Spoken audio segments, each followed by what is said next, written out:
სწრაფი, მარტივი და ძალიან გემრიელი სალათის რეცეპტით დაგიბრუნდით.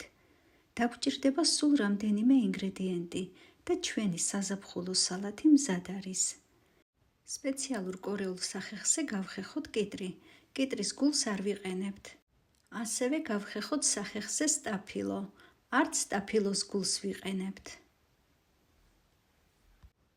მე გამოვიყენებ სლობოდას მაიონეზს. მაიონეზი ჩავასხათ ჯამში. დავუმატოთ გახეხილი ნიორი, მარილი, შავი პილპილი, კამა ან ცერეცო, მწვანე ხახვი და კარგად მოურიოთ.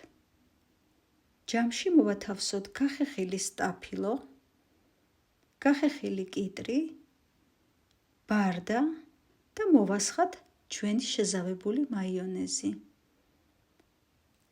კარგად ამოვურიოთ, შევდგათ მაცივარში 1 საათით და შემდეგ გემრიელად მივირთვათ.